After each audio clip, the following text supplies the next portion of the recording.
So the worst diet of all is that one with lots of fried stuff and bad oils. But the second worst diet for people who think they're being healthy, Lewis, this isn't going to be popular, but it is. Everyone swears by the lifestyle / diet that they live by, that works for them. People who are vegan swear by it, and the ones who are super healthy have lots of energy. The ones who are vegetarian. I feel like vegans just swear. They don't even swear by their diet. Is that just me? Who knows? Yeah, I mean, they swear by lots of things. Sorry, vegans. I'm just teasing you guys. The vegetarian diet, people who live a vegetarian lifestyle for a long time say that this is the best for them. People who are carnivore diets say it's the best for them. Keto. Is there a worst type of diet, even though some of these things might work extremely well for particular body types? What is the worst type of diet? Is the standard American diet. And there's 3 things in it that are just horribly destructive. Sugar? The first one is what? Sugar? Sugar's there, but I don't think it's as destructive as the other 2. Okay. So I'll give them an order from the worst to the best of the worst, right? So the number one thing that is wrong with the American diet is seed oils. These omega-6 oils. And canola, corn, soybean, safflower, sunflower, all the stuff that's in everything at the restaurant and most packaged foods at the grocery store, unless you buy from the right company. It's full of these oils. These are the oils that drive insulin resistance. Your body takes these oils, and they're all plant-based oils, and it says, I'm going to try to construct the outer layer of my mitochondria in my cells, these little batteries, but I have the wrong ingredients. So I'm going to make subpar batteries. Like if you go to the knockoff store and you buy the cheap batteries and they last a third as long as the good ones. That's what happens when you eat a lot of seed oils. Americans have about 40 times more of that oil in their systems than they should, and it gets built into your tissues. Eek. And that makes you weak. It is just not good. Seed oils. Seed oils are bad. Second thing is industrially raised meat. It's full of xenoestrogens. These are estrogens that make animals fat on 1/3 less calories than normal. It's also full of antibiotics, and it's destroying the soil of the planet right now. Yeah. It also is depleting farmland when we take and we grow corn and soy and grain, and we don't actually put the animal poop back into the soil the way we do on my farm. What we're doing is we're sucking all the nutrients out of the soil, and we're creating a very, very big catastrophe. 60 years from now, we'll be out of topsoil because we stopped having animals walk around and poop on it the way it works when you're doing a regenerative agriculture kind of thing. But worst of all, you eat industrial animals, they're also full of cortisol. And so you do this, they mess up your gut bacteria, and they're full of glyphosate because it was on the feed. And glyphosate disrupts your gut bacteria, your nervous system activity, and is tied to cancer. So we're getting bad oils. Oh, and those animals, because they ate corn and soy, they're full of bad oils too. So now you're like, man, the steak tasted good. And I had that nice salad dressing that came out of a bottle that was full of crap oils. And you think you're being healthy, but you're completely wrecking things. And this is some of the stuff that I did when I was heavy, right?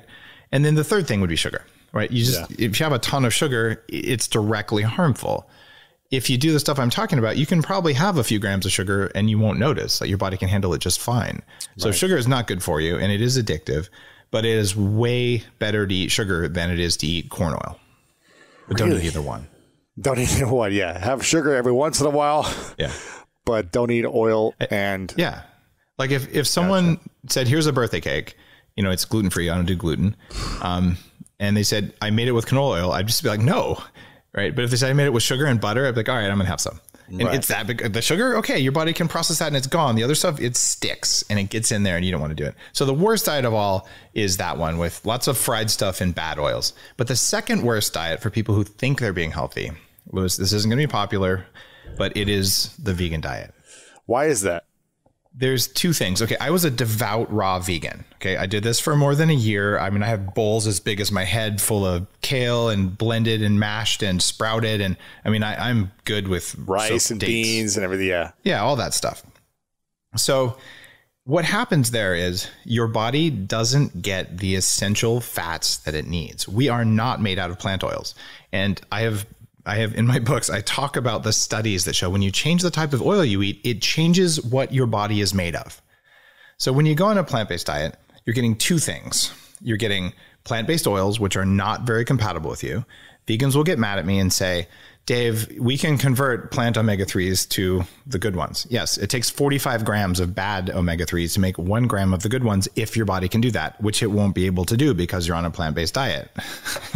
And then you get tons of these anti-nutrients from plants that cause cravings. When I was a raw vegan, I was always hungry. And I think that that's a very common occurrence. And I would say, well, that's weird. I'm going to put more coconut oil or eat more, fresh young Thai coconuts, all these things, avocados. It didn't matter. It's because plants don't want you to eat them, and they cover themselves in defense systems that cause cravings. So I talk about the 5 big categories of things that are causing problems with us right now. And many plants that are common on a plant-based diet are not very compatible with humans. Like, oh, they have these vitamins. Like, yeah, they also stick to the stuff that lines the cartilage in your joints and gives you joint pain. Or they inhibit your ability to absorb zinc and magnesium and iron and things like that. And so what happens is you tell yourself you're doing this to be nice to the animals, but what you're doing is you're making sure that the animals will go extinct, because if everyone was vegan, we'd have no animals. And then 2 generations later, we'd all be extinct because we'd have no animals to make soil. Because you can't grow carrots without animal poop at the end of the day. You can do it for 20 years. You can do it for 30 years, but eventually you have to build that soil back up. So what's happening on a plant-based diet is the wrong fats and lots of anti-nutrients. And that combination is kryptonite for people. And I've had tens of thousands of former vegans go bulletproof. And part of the reason I made the bulletproof diet was because I did harm to myself, including additional food allergies and worse hypothyroidism as a result of being vegan. And in terms of animal cruelty, I calculated deaths per calorie from eating a pound of grass-fed steak every day, which is a lot. You don't need to do that unless you're on the carnivore side of things, which there's an argument for that. But if you do that and the cow is grass-fed and local, unless the cow stepped on a frog, you kill less than 1 animal per year in all of your food. But if you eat boxes of processed soy nuggets, you disrupted the lives of whatever was going to live on that land and whatever the tractors killed. And so the number of deaths per calorie is way higher for any grain product and anything other than basically fresh picked vegetables because of habitat destruction and tractor kills. And like, I asked a monk this in Tibet. I'm not dogmatic, but I want to do what works. So I like to minimize suffering, buy from a local farmer, eat less meat, but make it grass fed, and eat very good fats. And if you do that, you'll never have a craving during a fast. And if you don't believe anything I say, you can still be plant-based or vegan, and you can still be standard American diet. Dave, I like my industrial animals, go screw yourself. Just do intermittent fasting and you'll still improve. It works for any diet out there. And I'm happy to share the knowledge. And I've for sure moved a lot of information. There's 3,000 blog posts and stuff like that. But what I want people to do is figure out the foods that are compatible with your biology. And if you're one of the small percentage of people who's like, you know what, a vegetarian works for me. I know people, it really does. They eat some eggs, they eat some cheese, they eat a substantial amount of butter, and magically that really works for them. And that's okay. Right. But if it doesn't work for you, don't tell yourself it's supposed to work so you'll do it even more. That's the mistake that I made. Are you friends with some vegans that you've had these conversations with, or like Rich Roll or anyone like that? I haven't had Rich on the show, but I would totally do that. And I've certainly had conversations with vegans a lot. And there's kind of 2 mindsets there. One of them says you're doing it for your health, right? The evidence does not support that. And here's what's really going on. And it's intimately tied to fasting. There's a compound in the body called Mtor, and you've probably talked about it on the show before. Mtor is a signaling molecule that says grow. It says, build muscle, build tissue. And when you eat protein, a lot of protein, plant-based will raise it, but animal-based raises it much more. So when Mtor goes up, you put on muscle. But chronic elevation of Mtor equals cancer, right? So that's a bit of a problem. So one solution is say, well, I'm going to go plant-based and low protein. The problem with that is that Mtor gets suppressed, but it never goes up. So you get frailty. Like these are the people who break their hips. These are people who have the vegan size pants for men. They're like little stick legs, right? You don't want to be there, right? So what's the solution? Well, don't eat for a while, then work out, and then eat. And what's neat is that Mtor is like a spring. You can push it down. And when it's down, it's good, except if it never goes up, it's not good. So when you push it down, there's 3 things that we know of that suppress Mtor. And this is how you build muscle and how you account for the difference in outcomes from vegans versus carnivores, let's say. So to suppress Mtor, fasting does it, exercise does it, and coffee does it. So what you do is eat dinner and stop eating around 6. Don't eat after dinner. So you got 4 hours of fasting before bedtime. You sleep for 8 hours. You just fasted for 12 hours. Wait another 4 hours. You fasted 16 hours. You had a late breakfast. But before you eat, do some squats. Go lift. I mean, it can be a very quick workout, just something heavy. And then you eat. And because all 3 of those things push the Mtor down, as soon as you eat some protein, the body says, wahoo, and it spikes the Mtor much higher. And then the exercise has a bigger impact on your tissues. So you got more exercise benefits in less time. Your Mtor was briefly elevated because you only ate once that day or twice that day, and then it goes back down and it stays down. People feel good on a vegan diet because they suppress Mtor, which is driving chronic inflammation. Problem is, you do that forever, you never get the muscles and the growth, and then you get the anti-nutrients and you get the bad fats. So it's okay to be vegan for a week. It's probably good for you. But then at the end of that week, maybe you should go carnivore. So cycles are good. And I will tell you, being all keto all the time is terrible for you. Being all vegan all the time is terrible for you. And I've done both. And that's why intermittent fasting is so awesome, because you can eat both vegetables. You can even have white rice. You can have carbs. You don't have to be in keto and ketosis and all that to do fasting. It's cycling in and out. So be vegan for a day, but just don't be vegan for a year and you'll be fine. Gotcha. Yeah, I'd love to hear you and a vegan talk about the research and the science on both sides and see, what comes from that. I love having a genuine conversation where it's born out of health. When it's a lot of the health stuff, like What the Health, it was created by people who went to jail for blowing up research laboratories because they were testing chicken eggs. Like there were some very strong animal rights people there masquerading as health people. But the whole thing about, erections and vegetables and all that stuff, every doctor I know rolled their eyes and was like, this is the worst propaganda I've ever seen. Like there's no validity to this whatsoever. From Game Changers or from, I don't know if you watched that one. Yeah, I definitely watched that with one. Guys having meat and then they had no erections the next morning or something. And then the ones with vegetables had all the erections in the world or something. The first animal rights propaganda one was What the Health. And when people are like, oh, we don't really care that much about it, it's like, oh, we'll make it a performance enhancer. But man, if you want to see an athlete get injured, make them vegan and keep them vegan for a while. And they tend to have a lot of musculoskeletal. There's some athletes who are vegan that seems like they say they're healthier, they recover faster. There are some cases. What were they eating before? They were eating Wheaties and the standard American diet, right? Right. And what you'll find is, who's that famous sprinter who went vegan a while ago? Usain Bolt. He's vegan. He was now? faster the first year he went vegan because he stopped eating a bunch of crap. And after that, he was sidelined by injuries every year and never set another record. That could be because he was getting older. There could be other factors there. Of course there could be. Yeah. I think it's because he didn't have enough coffee. That's my thing. Yeah, I'm always trying to learn, from every, without making one side right or wrong, and trying to find the research for every study to see, okay, well, what are the cases for eating meat, quality meat? What are the cases for being vegan? What are the cases for vegetarian? Because I'm always trying to learn, like, hey, maybe what I'm doing is not optimal. So, Louis, your curiosity is what makes you a fantastic guy. Like you're always just authentically questioning. And there's new studies out that show that curiosity makes you young. Stephen Collar talks about curiosity as being a component of flow state. I'm the same way. Like I said, I was a raw vegan. I was a devout raw vegan. Like, I have to have my enzymes never heated above 112 degrees. And, I was hardcore, right? So I'm willing to be wrong, and I've been wrong. Sure. And I've been really sick. And it's gotten to the point now where I talk about the science in all of the books that I write.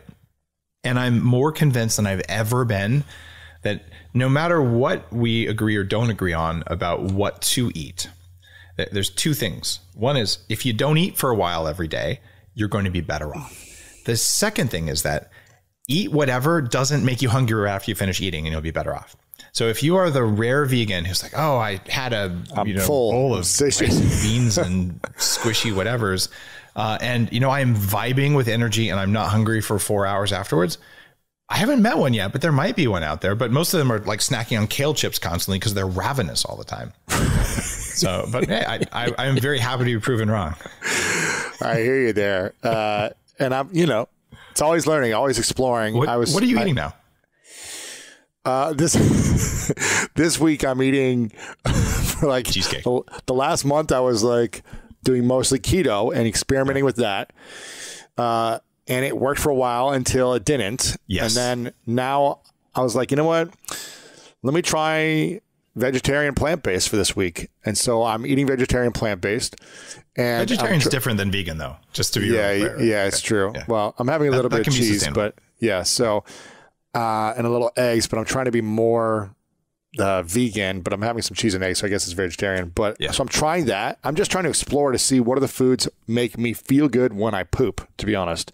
Like what makes it feel good when it comes out? Because if it doesn't feel good when it comes out, then I probably shouldn't be eating those foods. Maybe those are peppers, maybe those are whatever, nightshades or something, or a certain type of meat. And figuring out, how do I just flow easily, effortlessly every time and optimize the gut is really what I'm looking for, which I feel like things are pretty good right now, but I'm always looking to improve and test. It's a common thing especially with keto, where constipation happens, right? And the gut bacteria can get really out of whack on a keto diet. And this is why I first went keto in the late 90s. It was called the Atkins diet, right? And I lost 50 pounds on it. The other 50 took 10 years to come off because it's inflammation that's caused by eating the wrong stuff when you're in keto, right? And then we have the modern renaissance of keto, where there still isn't a great focus on here's the right type of protein. You get people putting milk protein isolate, which is almost a waste product in the US, into their food, saying it's keto because it's a protein. And you're like, no, you're doing it wrong. Like you can do better. But there's 3 hacks you can do during a fast that allow your body to stay fasted and don't make you get hangry and all. And one of those hacks is the one you're looking for. So I'm going to walk your listeners through 3 things you're allowed to have during a fast. And by the way, some people get very angry when I say you can have something during a fast. Those are people who say, but the mice in the study only had water. Like that's because that was all you gave them. Yeah. But we wanted people to be high performance and comfortable. And I despise the idea of when I weighed 300 pounds of someone sitting down and saying, Dave, I want you to only have water this morning, and then you're going to go to work and you're going to show up and you're going to perform. And that's without 2 kids and be focused. And I couldn't do it. And if I did, it would have taken every ounce of willpower and I would have been miserable and I would have been hangry. This is not how to teach people to fast. And I think it's mean spirited. So it's okay to do things that reduce your hunger and increase your focus during a fast, as long as your body's still getting the benefits. So here's the 3. And the third one's going to be right for you. First one, there is abundant evidence that black coffee during a fast makes the fast work better. The new science behind that didn't exist when I first talked about bulletproof coffee is that the amount of caffeine in 2 small cups of coffee doubles ketone production, even if you eat carbs at night. Wow. So a little bit of a bump. Go ahead. Black coffee, no butter, no MCT. That's step 1, right? That's just black coffee. Black coffee. Okay. And that in and of itself doubles ketones. Got it. So that's okay during a fast based on the science you've Not at night, but in the morning. Yeah. In the morning. Yeah, of course. Right. Okay. So the second thing, well, let's talk about why that works, because it also explains why the second thing works. The reason that works is doesn't it have some calories though? So doesn't that affect the body in some way with those calories? Coffee has nominal calories. I mean, it's not very much. And it's not that calories are going to disrupt a fast. It's raising insulin or raising Mtor are what break the fast. So any type of carbs, any type of sugar, anything that it raises that. Yeah. Carbs, sugar, or protein are going to break your fast, but there's some wiggle room in there. And when you have ketones higher, it suppresses ghrelin, which is the hunger and the cravings hormone, and it raises CCK, which is the fullness hormone that was brought to you by Calvin Klein. And it's cholecystokinin for the people who are interested in the hard science of it. What you find, Louis, though, is that when you manipulate those things, the voice in your head telling you to think about food all the time starts to go away. And coffee is shown in many, many studies to be generally good for you. And there's still some people argue about that. Sorry, I just go to PubMed and Google coffee in the name of a disease and see what you find, and then make your own decision on that. Sure. It's probably the amount of coffee. If you're having 10 cups of coffee, then it's probably not the best thing for you.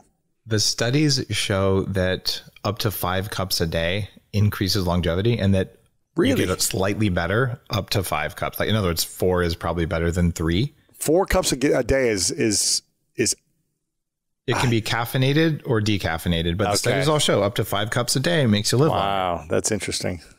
And so I actually do a cup of decaf in the afternoon because I really couldn't do 5 cups in the morning. That'd be a little bit too much for me. It might be too jittery if you don't have the food and you're just having caffeine. So you gotta test this for your body, I think, for sure. You can have one. I'm not telling you to drink more coffee. I'm just saying have a cup of coffee in the morning and you'll fast. It's going to be easier. And if you're feeling like you want something at 10, have a cup of black coffee versus water, and you'll have less distractions, more focus. You'll feel better, and you'll probably lose weight faster too.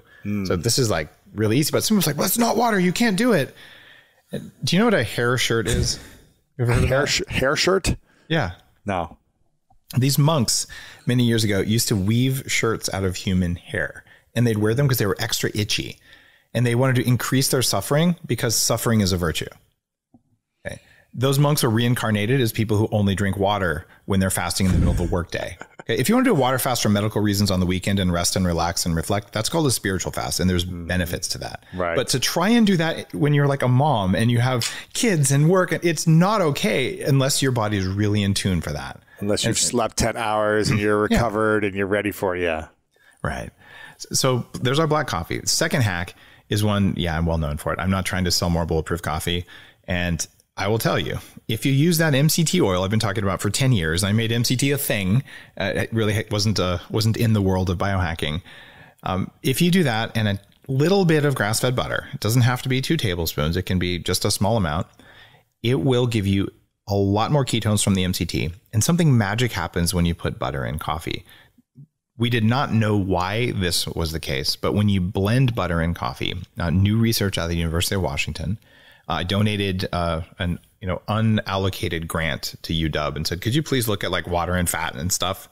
And Gerald Pollack, who's written several books about this, who's just turned 80, is a biochemist.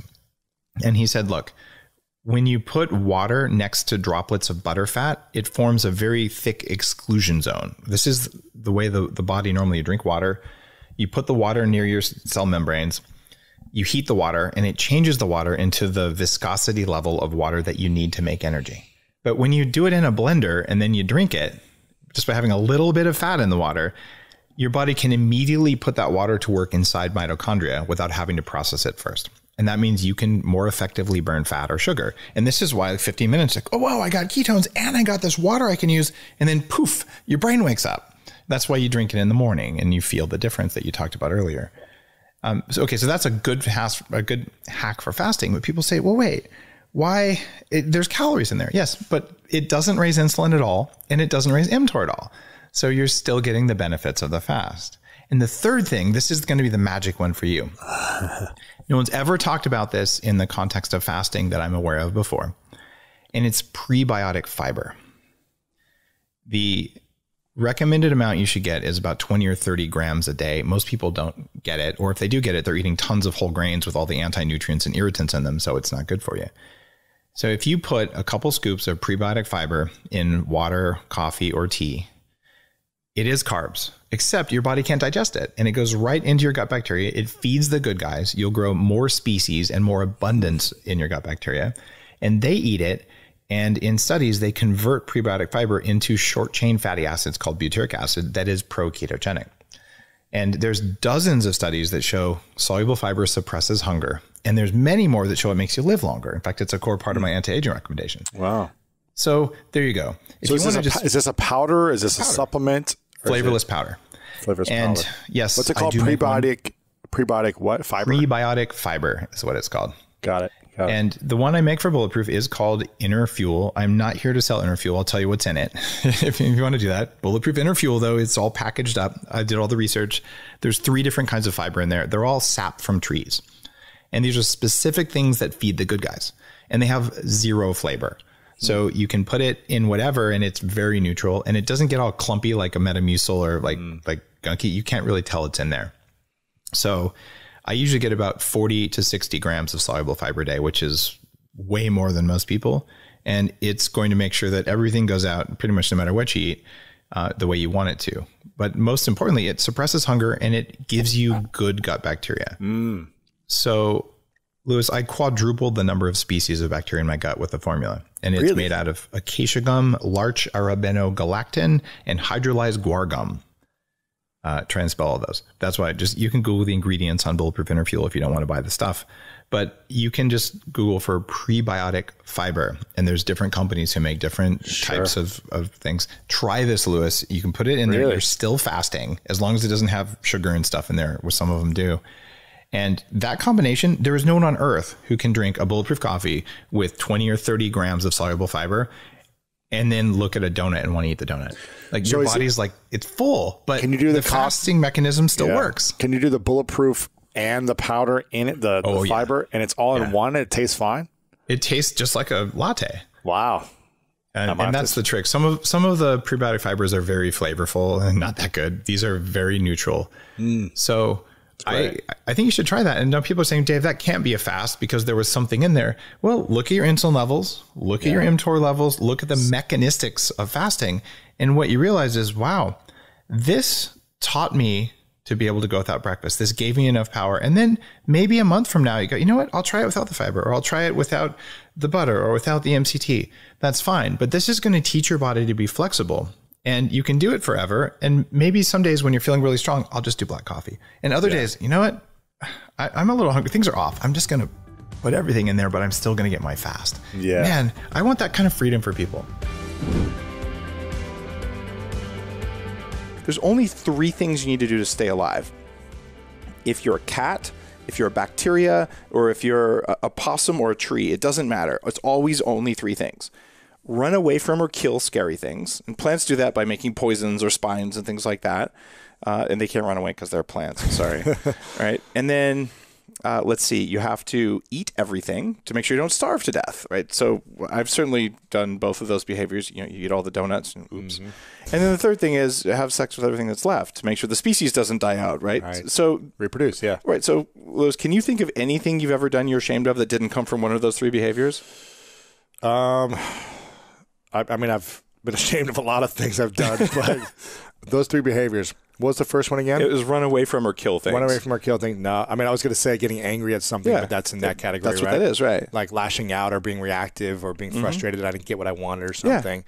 The second one is eat everything. I've done that a lot. I've been ashamed of all the I was a sugar fiend my whole life. Totally.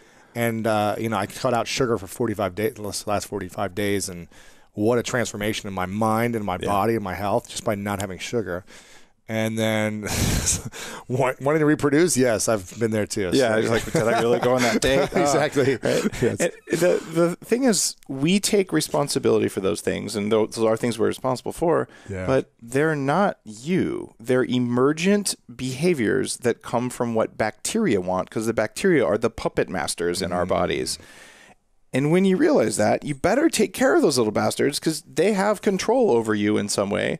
But when they give you enough energy in return for this symbiosis they have, you can then have enough energy for the human adult parts of your brain to easily take over and to easily control things. We call that willpower. Right. So when you feel the urge to flip the guy off in traffic or to yell at your spouse or to eat all the donuts, if your battery is charged all the way, you're like, oh, I got this. It's not even that big of a deal. I'm just going to say no. And it's those times when you're browning out a little bit, like, well, it's the end of the day. I'm a little tired. Fine. I'll just have half the donut. And you dive in and you have no willpower. Yeah. There's frosted stuff all over your face and colored sprinkles on your shirt. And oh man. Or you say the thing you wish you didn't say or whatever happens. Exactly. Yeah. Fascinating. So how have you applied this into your life? What are the main things that you've done on a daily basis that you've seen a transformation in your life? Because you've done a lot of biohacking and mind hacking for years. For years. So what is this new stuff that you've been doing? Just to be honest, we've probably seen each other maybe 10 times, in person. I've known you for a while, but we've probably been interacting in 10 times in person. This time, you look younger than I've ever seen you. And we mentioned when you came in, you look stronger. You look like you have more energy. You look clearer. Like you never looked as clear as you do now for some reason. You look very clear, high energy, and youthful. Not that you didn't before, but you just look like even, more youthful. So what are the things that you're doing that is allowing you to have this energy of abundance that, you've never had before? I'm doing a lot of stuff. And one of the things that it's a fair criticism of biohacking is how do you know if it works? Well, like you just said, there's evidence that something is working. Yeah. Can I tell you that one of the 45 things I'm doing is the one? Well, no, because it wasn't the one. There's something called synergy, and there's amplification. And if you do A, it doesn't work very well. You do B, it doesn't work very well. And shockingly, if you do A and B, it works. But the double-blind reductionist, like Western medicine thing, I swear there's like some guy in a white lab coat. He's like, there was no such thing as bread. Here's why. I baked the water and nothing happened. I baked the flour and nothing happened. I baked the yeast and nothing happened. Therefore, there is no bread. And you're like, maybe if you mixed them and then baked them, there would be bread. Right? But no, that's more than one variable. I can't do it. I have to test single variables. Our bodies are incredibly complex systems. So what I do, and what this program in Headstrong, the 2-week program is let's do many of the things that make your mitochondria stronger all at the same time. Yes. Instead of messing around with just one thing. Give me a few examples of some of the things, and I know you do things at every different point in the day. You do things in the morning, you do things in the afternoon, at night. You're like constantly testing and tweaking. Well, one of the things that doesn't cost anything that's really effective is changing temperature. So mitochondria, their job is to stay alive, and then their job is also to kill off the weak. So you got to stress them enough to kill off the weak. Really? And that process is called apoptosis. If you don't do that, you get cancer. So you want to stress. You want to stress them, but not too much. So it's brief periods of stress. So there's like ice. Ice is great. Ice tubs or ice showers. Yeah, just a cold shower in the morning. Yeah. Not a whole cold shower, because cold showers suck. For Let's face a minute. it. Just take a hot shower at the end, turn it on cold, do it all at once, and just feel the pain for a minute. Those little guys, they're going to freak out. That makes them stronger? They get stronger, and Charged the up. weak ones die, right? And then you burn more calories throughout the day, your brain is clearer, and inflammation goes down. And here's the interesting thing. Every time you have inflammation, it's because your mitochondria aren't working very well. So if something makes you inflamed, it's because you damaged your battery system in the body. When things are working well, they actually change the structure of the water in your body. It's called exclusion zone water. And no one knew mitochondria could do this until a couple of years ago. Gerald Pollack figured this out, and he talked about it at the Bulletproof Conference. Wow. So all of a sudden, you're just telling these little guys, hey, the world isn't always warm and soft and fuzzy. Maybe you should just toughen up a little bit. And then that toughness gets built into your system, and you carry it with you for the rest of the day. And so you're a little leaner.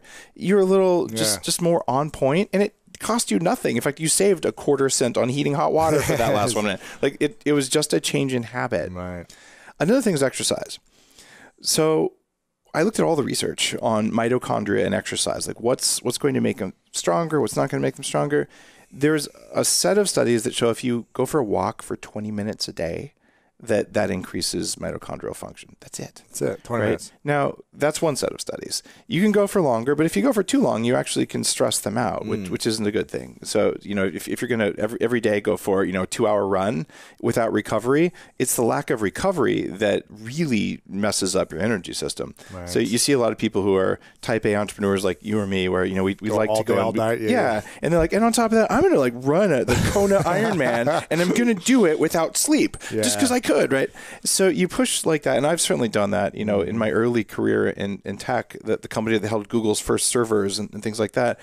I'm like, why would you burn the candle at both ends when you could also light the middle, right? It's so bad for you, and it's bad for you because it breaks your mitochondria. Like they get stressed like that, and they communicate with each other, right? And they do that with they do it with chemicals, and we believe that they probably do it with light as well, which is really interesting. If those theories are proven, and I would bet right now that they will be, we know that these little parts of your cells make lights the same way an LED light does. They literally make little photons, and they receive photons.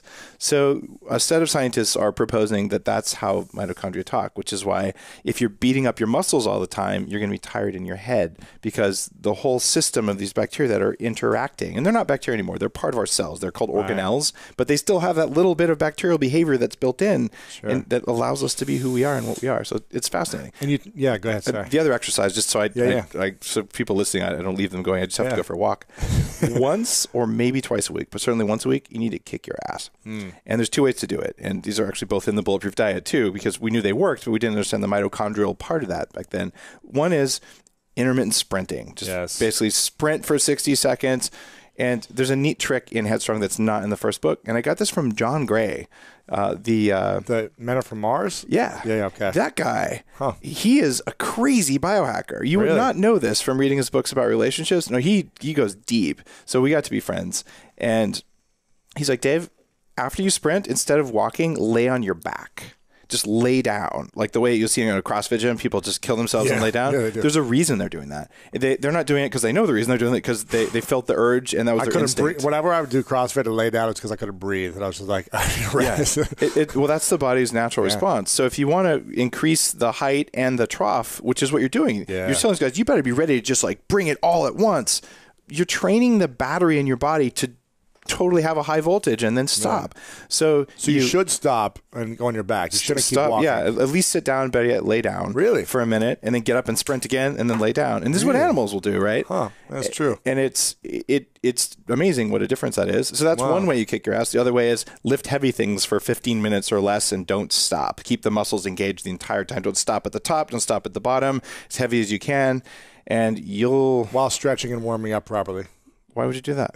Exactly. Yeah, I do my warm ups on the Bulletproof Vibe. You know, I'm vibrating when I do that. Sure. And I do that vibration stuff every day, or I go for a walk. But quite often I'm on the phone, and it's I'm in Canada. It's dark and raining. Like you're in Vancouver, right? Yeah, I'm Vancouver Island. So yeah. I'm on an organic farm. Amazing.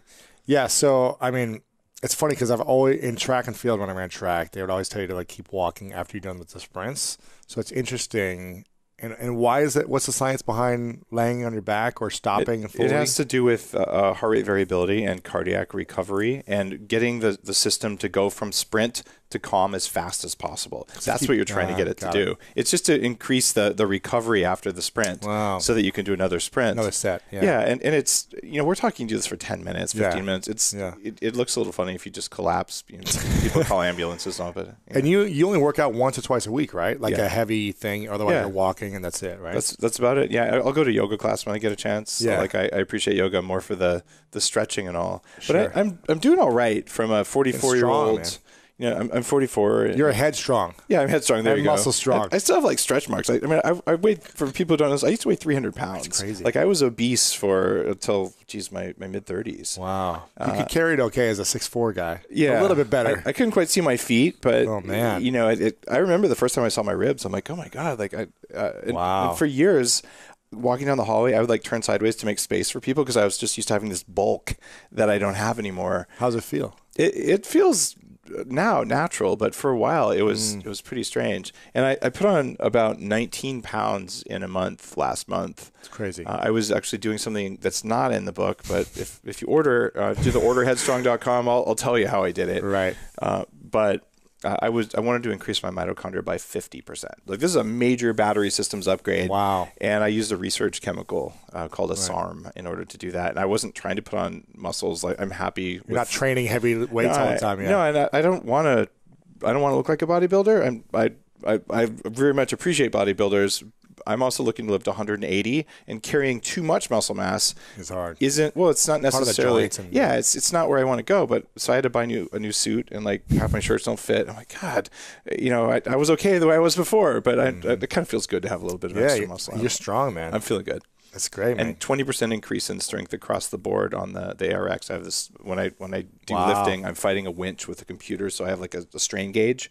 I don't usually use like heavy things that have gravity associated with them. So I'm basically pushing it to something where it's always quantified and just across the board 20%, 20%, 20% in a month with 3 workouts on that and 1 electrical stimulation workout. It's amazing, man. Super crazy. And you look younger too. There's some stem cells involved, but a lot of this, as soon as you get the mitochondria working better, they're responsible for powering recovery and repair.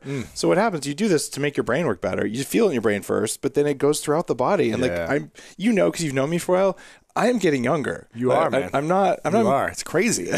You almost looked like a little weathered at times. Like the first few times I met you, maybe it was because you were like launching a business and you're like everything was involved in the stress. When you first met me, I was a VP at a publicly traded company, head of global evangelism, and starting and a doing blog. this on the side. Yeah. And in 3 years, I was one of the top 20 most influential voices in health on the internet. And like I was a new dad or second new dad. It was a lot. You got a lot going on. Yeah. You still do, but. You seemed like you just seemed like overwhelmed when I first met you a few times because you had a lot going on. I can only imagine. And now you just seem like this lightness about you. There's something else I've done too. Freeness, you know. And there's something I write about in here. I've talked about neurofeedback as like a general term, but I opened 40 Years of Zen, which is now something that I'm running as I'm not operationally running it, but it's something that I created that has been like my baby. I wanted the world's best brain mechanic in order to do like performance tuning for my brain. I've had my own EEG machines at home for 20 years. And what's that? EEG is the idea you can measure electricity coming out of the brain. Guess where that electricity comes from? It's all about mitochondria, right? Wow. So you can measure it, and then you can teach the brain, which means teaching the mitochondria how to work better. Wow. So I've been doing this, but I kind of tapped out on all the things out there. So we created new hardware and software and in order to teach you to be in this Zen state, like 20 to 40 years of daily Zen practice. You can achieve that in 5 days. Wow. And that sounds like a big claim. It's quantitative analysis of your brain. I can show you your brain before and after, and like, there you go. You made these shifts happen. So I've been doing that. It's a facility in Seattle. It's a 5-day executive thing. Very few people can go through. And like we vet out some people or just where like, this isn't the right training for you. But I did that because I really wanted this for myself. So I've been able to go and do that. And here's what's interesting. You get a new battery upgrade. You do this headstrong stuff. What do you spend most of your energy on? You spend it controlling your desire to kill people, your desire to eat everything. And you can turn off everything. That's the bulletproof diet. How do you lose the cravings? So that's what the whole diet thing was about. That's one of the 3 things. I still haven't hacked that. How do you not want to have sex? Because actually it's good to want to have sex. If you don't have sex, your mitochondria won't be happy either, because that's one of the reasons they exist is to reproduce, right? There you go. So sex is good for you and all that. But the thing is, how do you control that overwhelming anxiety, the fear, the sense of overwhelm, the stress? Well, I sit in these big pods that we've made that literally have 24 electrodes glued to my head with a computer showing me how to be chill. Wow. So literally on the way over here, I was negotiating $100 million deal, no joke, right? And it's a very substantial thing. I'm looking at venture capital dollars and all these things. And right before that, I was on stage with Jim Quick at Quick Learning. But I'm not stressed. Like, you can see me, like I'm happy and I'm full of this. Before, even 5 years ago, without this level of training, I think it would have been harder for me to task switch and just to be grounded and present. So some of this is just deep internal awareness. And because I don't have the food craving thing, the 1/3 of my cognitive burden that would have gone towards saying no to food or thinking about food, that's gone. You're just like, give it to me. I need something. I need some energy, right? Yeah, and the part of me that's like, I have to run away from or kill things, that's turned off. I mean, if you were to attack me right now, I would respond appropriately and with my instincts, but I'm not like oversensitive to those things. So I'm in that sense of groundedness and awareness, but not in a state of fear. And that also frees up a huge amount of energy that was subconscious, but it was like constant worry in the background. What if there's not enough? What am I going to say next? All those voices, those are just gone. The voice in my head is just blissfully silent now. And then, there's that third behavior there like that. I'm married, so I get something. There you go. Yeah. That's great, man. Amazing. There's 7 things that make us old. Mitochondria is just one of them. And it turns out it's one that might be an underpinning for many of the other things. But what are the 7 things? 7 things are, I call them the 7 pillars. Okay. And one of them is mitochondrial mutations or essentially insufficiency. So this means your cells can't make enough energy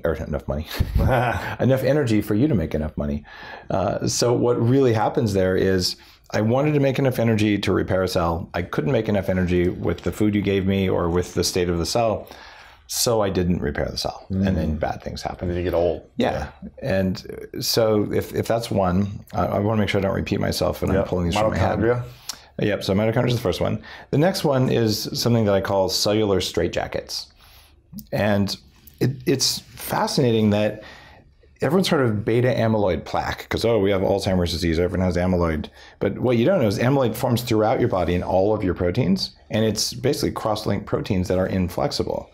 And you get more of this as you age. And it turns out there's things you can do that are coming online right now that'll break it down. But there's also a lot you can do just to prevent it from forming, because it's almost like a cellular level scar tissue.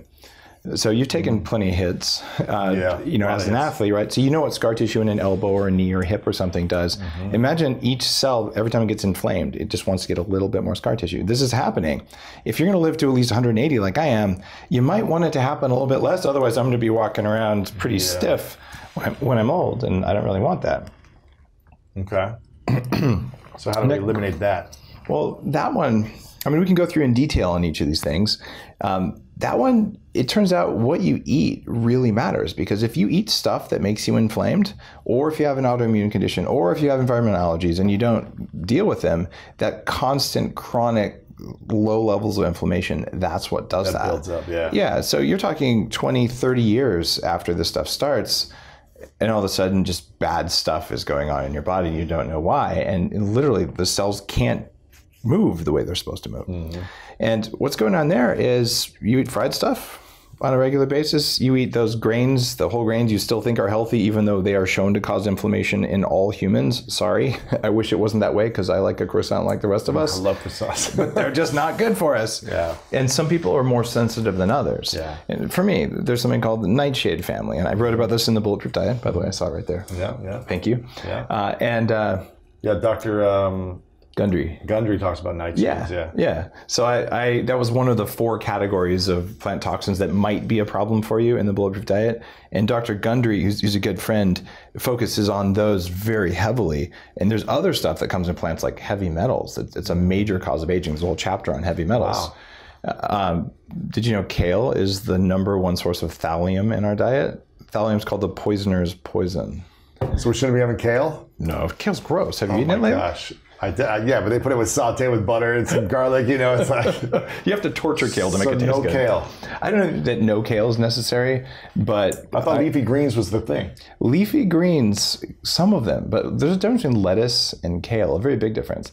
I have a farm, right? Yeah. I've got sheep and pigs. If I give them raw kale, they spit it out. I'm not even kidding. There's a pile of raw kale. They will not eat it. I can put it in the compost. The worms will eat it. Right. Wow. Interesting. So you're not supposed to be eating kale. Kale is high in oxalic acid, which causes systemic inflation, going back to cellular. Very high in it, actually. Kidney stones and gout are happening in all kinds of people who eat too much kale, especially raw kale. So I wrote a post actually a couple of years ago. It's like, hey, cook your kale, dump the water, add some baking soda to precipitate out these microcrystals. Because one of the things that kale does, if you eat a lot of it, those microcrystals start circulating around. They bind with calcium and they stick in your tissues. In women, there's something called vulvodynia, where the crystals form in the labia. And then it's really painful even just to sit down. And what about cook your kale is all I'm saying, and don't eat it every day. Cook your kale. Don't eat raw kale. What about kale chips now? I guess it's kind of cooked a little bit. I guess. Yeah, they're cooked, but you don't. You want to like wash the stuff out. It's a really strong toxin that the plants use to keep from being overeaten, to not be killed. Yeah. Right, they don't want us to kill them. So what about that's different than lectins, but there's stuff like that that's out there. But here's the thing: you don't have to be perfect about it. It's not like a kale's good or kale's bad. If you're doing 2 kales a day, you're probably going to get kidney stones or other bad stuff over time. I was a raw vegan. I did a lot of kale. It was not good for my joints. It's not good for most people. So that said, can it taste good with bacon? Hell yeah. Right? So small amounts. If you're having a side dish of collard greens and kale, whatever, like just eat it and enjoy it. Right? But if you're doing it on purpose to ramp it up, it's actually not going to make you superhuman. It's probably going to increase systemic inflammation, which is going to increase your risk of the 4 killers I write about in the book, like diabetes and things like that. Kale doesn't cause diabetes, but systemic inflammation does. So it's like, stop taking these 1,000 little cuts that we take in our life. Just take less. You don't have to be perfect. And if you can find the foods that are triggers for you. So for me, I can eat some kale occasionally. If I eat a lot of it, I really feel it. But the nightshades, they trash me. And I love them. The main nightshades is that tomatoes? It's spicy peppers, eggplants. So good. I know, cayenne. I grew up in New Mexico. You're not supposed to eat it. Well, no. You can probably eat it just fine. A third of us, if you have the genes I do, I eat it and I have the knee pain. I've had 3 knee surgeries before I was 23. I had arthritis since I was 14. It's caused by those. If I don't eat them, I have no pain in my back. If I eat them, it comes back reliably every time. But if you don't know it, and you're saying, well, I have this kind of crunchiness and it's always there, you have to find out what's causing it, because if you allow it to happen when you are 60 or 70, you're going to hate your life, right? And if you fix it now, your energy level goes up right now, and you love your life right now. And when you're old, you won't look or feel old. Right. So it's that important that we figure that out. And so that's kind of cellular straitjacket. Inflammation causes this cellular level scar tissue to form. And then there's zombie cells. It's one of my favorites. Is this 3? Yeah, this is 3. Zombie cells. Yeah. Zombie cells are cells that should die but don't. Ooh. And they sit there and they take up space and resources. They make free radicals, but they don't do their job anymore. So is the best way to kill those off is to fast? Turns out fasting causes autophagy, which is one of the ways to do it. And there's a few drug protocols I write about in here, and some other supplements, one called Ficitin that comes from strawberries and seaweed, that are shown to remove senescent cells. And these 7 types of aging, these have been studied by a lot of people I've interviewed on my show. And in 20 years of running an anti-aging nonprofit, I've gotten to know the people doing the research. So decades of knowledge has gone into, we finally understand this. David Sinclair, brother, that's a guy you should have on the show if you haven't. He is a guy who's just written a book that says straight up, I've spent 30 years studying aging at Harvard. And you know what? I feel safe now saying that we can turn the biological clock in our cells backwards, because now we know why we age and what to do about it. Wow. Like straight up, you don't do that as an academic unless you are sure. We're actually at the point where we know these 7 things will do it. Wow. If you have a car, you know that you want to keep your car for a while, you should change the oil, change the tires, and do the maintenance schedule. But if you only do half the maintenance schedule, the car isn't going to make it. Well, these 7 things in Superhuman are the 7 things that you account for, because if you don't do all 7 of them, you're not maintaining your chassis very well. Yeah. Like you're going to have a problem. Yeah. And so to get rid of these zombie cells, fasting is a big deal, as well as some of these other new things that are coming online. And what's neat here is I can actually tell you exactly when and what is happening. And right now, for those, most people won't go on the drug cocktail that you can get, because it costs about $500 and it's still considered experimental. All of my anti-aging friends, like, oh yeah, I'm going to do that once every year for the next while, because it's worth $500, and they feel better and their immune system works better and they're noticing a difference. So I'm talking about the stuff that crazy billionaires do, the stuff, why it works, the stuff that you can do that's very affordable, $50 supplement or something, and then the stuff that's free that stops the problem in the first place. Right. So the deal is you don't have to go out and do it, but anything that crazy billionaires are doing, if it costs $10,000 right now, it's going to cost $200. Yeah. Just by raising awareness, you're going to go to your insurance company and be like, hey man, why can't I get this? Because I don't need knee replacement if you give me stem cells in my knees. Right. And I write about it, I share the whole experience. I did a $120,000 whole body stem cell makeover in Utah. By yourself? Well, I mean, I had doctors doing it, not me. Right. But yeah, so I went in, 3 doctors, Dr. Harry Adelson led it, and a neurosurgeon from Johns Hopkins named Marcella. And then Amy Killen did the cosmetic stuff. So I'm unconscious for 4 hours. They're pulling a half a liter of bone marrow out. What? How do they do that? They go in through your hip, the iliac crest. Oh. I've had that done twice. Once I was awake, actually, with no anesthesia. Oh my gosh. I have a video. Bone marrow out? The video, you see them like hammering on this thing, and then they go, like right on the bone. In the bone? Look at your face. Gosh, man. It doesn't hurt. Everyone says it hurts. It's just this. It's the weirdest feeling I've ever had. It was intense, but it wasn't pain. It was more like fingernails on a blackboard intense. So I did that. When was this? Let's see. I did that about a year ago. No way. And how much do they take bone marrow? Half a liter. I mean, that's a good amount of bone marrow. Wow. So what do they do with that? Well, they take it. They get the stem cells out of it, and then they re-inject them throughout the body. So I had stem cells from my fat and my bone marrow. I had them injected every joint in the body. Knees, hips, all along the spine, inside the spine, along the spinal cord with the cannulae, into the cerebrospinal fluid, into face, hair, oh my gosh, male reproductive organs, pretty much everywhere you can put a stem cell in a human. I did all at the same time. In 4 hours? Yeah. You had to be in pain for a few days afterwards. The first 2 days were pretty tough. I couldn't move that Mostly from the spinal stuff where they put it inside the spine. Oh my gosh, man. Every joint though. So they're injecting through a needle or through a... Yeah, just a needle. And they use a 3D x-ray machine or ultrasound, and they guide the needle to go right to get it along this. But you know what? You're asleep. Okay. Yeah, you're asleep, and you wake up, and you sort of look kind of like the Terminator. Pain, yeah. It was the first 2 days were just not happy. Yeah. But you know what? This is the sort of thing, I'm very unlikely to have spinal stenosis when I'm 80 because my spine is rejuvenated, and all of the old injuries that I've had are just going away or have gone away. And really dramatic stuff. Even my wife, frozen necks, and she was 9 when she fell out of a 2-story building. And 3 days after she got injected, she's like, I can move my head for the first time all the way. Like, this is amazing. So how much of it is placebo versus I don't really science, you know? Oh, for stem cells, there's a huge amount of science. But I wonder how much of it is like, okay, it's been injected. Yeah. Now I can feel confident to, you know. I think that she'd had other treatments. I mean, she's an ER doctor. Gotcha. You're trained, trained at Karolinska Institute. She's had lots of people work on her. Okay. And she was just not even expecting that. Sort of like, inject all these spots, whatever. So for her, it was that. And then they also do the reproductive organs.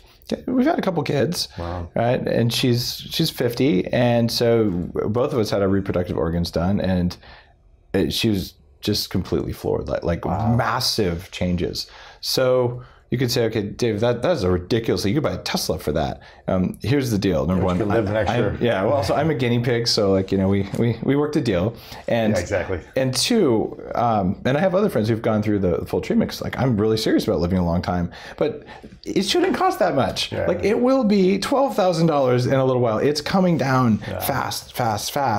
But the differences in how you feel are profound. So if that's an example of what a crazy biohacker would do, okay, let's say you're facing a hip replacement or a joint replacement. Would you go in and spend $5,000 instead of getting the replacement if you had a 50% chance of not needing a new joint? Amazing. Most people would, especially if their insurance company would do it, because a joint replacement is $25,000 and growing your own tissues back is $5,000. Like, let's do that. Yeah. Right.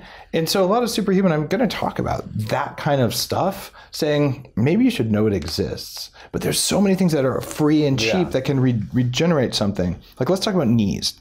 I mean, you and I have talked about knees before, but there's something called Prolozone that I talk about here. They inject ozone gas. It's a $150 injection into your knee, and it causes cartilage to regrow. And I've seen x-rays before and after of people, and I've seen the difference in my own joints. So it's pretty strong stuff. And have you ever heard of injecting ozone in a joint? No. Most people haven't, but the science has been going back since World War I, 100 years of science, and it's just unknown. So I interviewed and got to know the pioneers in that space, the people who are the top in the field, and I talk about it in the book, saying, here's what ozone therapy does to restore mitochondria, number one of these aging things. Wow. So you go through this, and there's kind of the story of what it's like to do these things, but also here's what you can do right now to increase stem cells. By the way, fasting seems to be really effective for a lot of things. Sleep and fasting are those. They do the trick. Those are crazy things. But then, how do you sleep? Right, like that's kind of a big deal. So do you track your sleep on a ring? I need to get the Oura ring. I'm supposed to get one soon. Oh man, well, it's amazing, right? Yeah, I'll email Harpreet if you want. But let me show you a sleep score here. Here we go. So I slept 6 hours and 50 minutes. 2 hours and 50 minutes of dreaming sleep. That's way more than a 20-year-old gets in 8 hours of sleep. Oh yeah, and an hour and 19 of deep sleep here. So I got to track this so I know if my sleep's working or not. Right, and I can tell you, if you're getting an hour, more than an hour, I do an hour and a half of deep sleep, you're getting more than most people.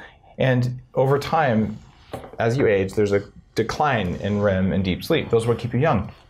So I sleep like a young person. Wow. And I did that on purpose. I did not used to be good at sleep. I learned how to do it. I've written the preeminent blogs on sleep hacking.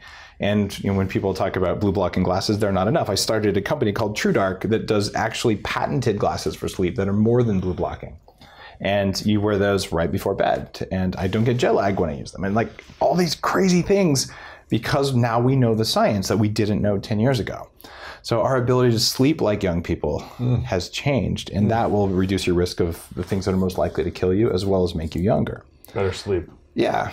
Wow. All right. So we got mitochondria, zombie cells, cellular straitjackets. All right. There's buildup of gunk inside the cells. I call it intracellular junk.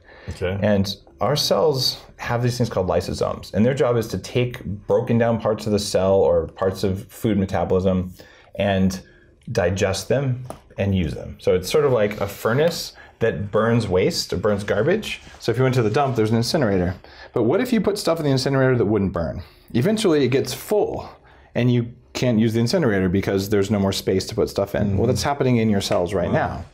So companies are working on enzymes you'll be able to take that will help to remove that. In the meantime, what you do is you put in less stuff in your body that your cells can't break down. So in other words, don't put the hunks of metal into the incinerator because they don't burn, right? Right.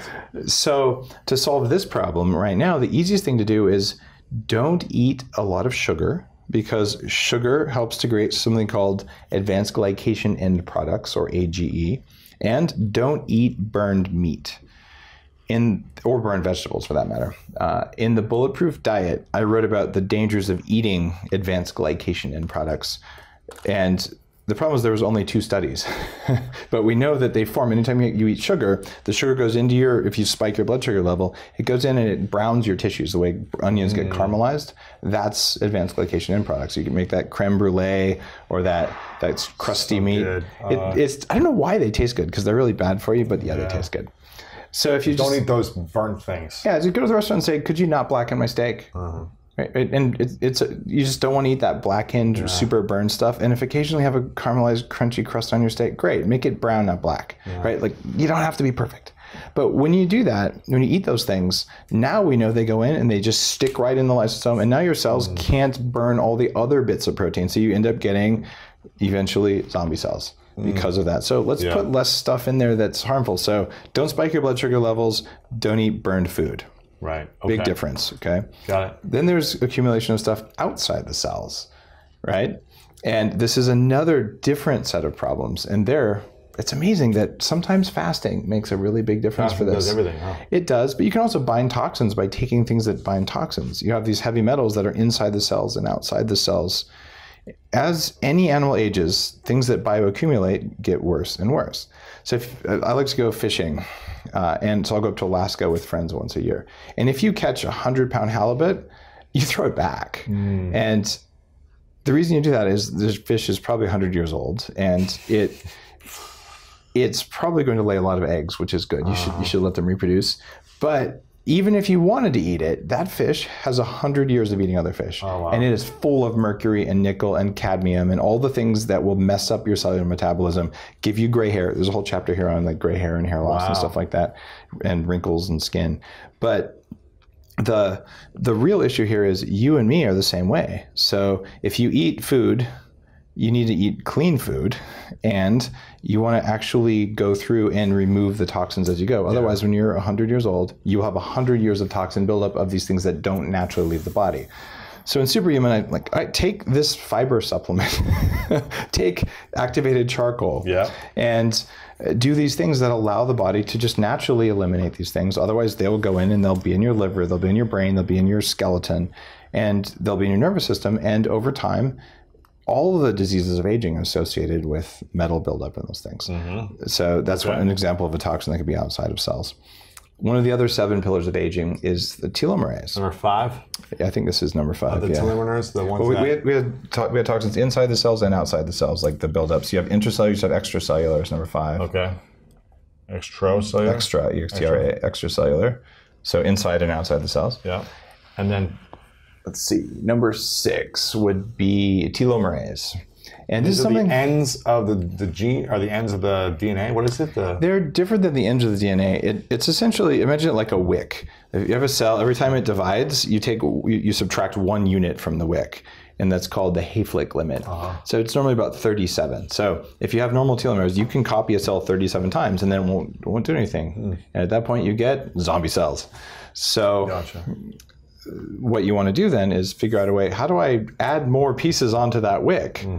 The only problem is if you add too many pieces onto it, it increases your cancer risk. But what if you could reduce the number of things? So really, regeneration, anytime you increase growth of your cells like a young person, you increase cancer risk. So it turns out in here, I'm like, well, there's 4 things that are going to kill you if you're average. And cancer, cardiovascular disease, Alzheimer's and diabetes. Really? 80% of people listening to the show, one of those is going to get you. Really? And usually diabetes is a precedent to the other three. So let's assume we're not average because you can read the book and you can do the things, and you and I aren't average because, well, we have the ability to order the food that we want. Okay, just that alone is a huge advantage. There's a lot of people who actually they're in a food desert. Eating grains all day or whatever. Yeah, I can go to 7-Eleven or I can go to the dollar store. Like which one? There's no food there. Not yet. We'll get some good collagen bars into Whole Foods, or into Whole Foods, into 7-Eleven one of these days. But what's going on with the telomeres is now there are herbal compounds that are shown to increase the length of telomeres, but they cost a couple grand a month. Oh man, that's a lot. Well, it's insane. But there's a Russian peptide, which is a small group of amino acids that's injectable, that's been studied since 2003. Peptides are the biggest thing right now. Oh yeah, I've been using peptides for nutrition's done with years. peptides, Oh, excellent.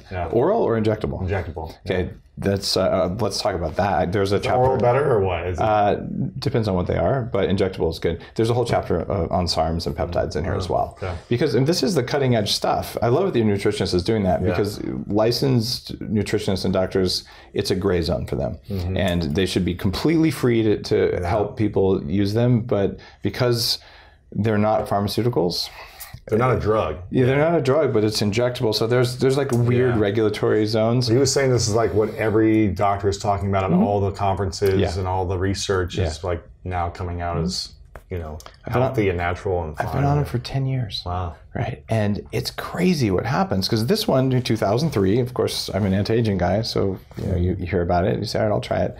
And you inject it for 10 days, once every 6 months, and it dramatically lengthens telomeres. So you can do that, and it costs $50. Right? So you're thinking, all right, I want to live a lot longer. I got 7 pillars of aging. Telomeres matter. So I'm going to use this peptide. And one of the reasons I wrote Superhuman, Lewis, is that there's no one who's really going to market that. Those are non-patentable, but there's something that all of us need to know about because I want to live in a world full of people who are older and full of energy and full of wisdom.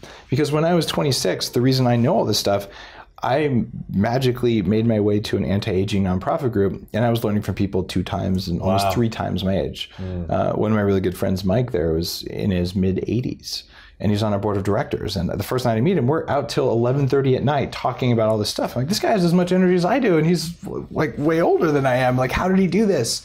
And you just realize it's possible. It's just unusual. So if it can be done, how do you do it? And so I feel that when we have a world full of people who have the wisdom of having experienced things, enough energy and enough desire to give back, it saves the rest of us a lot of time and energy to have the village elder actually not have Alzheimer's disease and not be in a hospital. Yeah. Right? That's powerful, So that's a big part of my mission. And getting a $50 thing that makes your telomeres longer, that's a pretty good ROI. That's pretty sweet. Yeah. It's already out there, or is that something you're going to It's called Epitalon. It's here. It's not something I make. I'm not selling that, so I'm just telling you about it. Epitalon? Epitalon. Epitalon.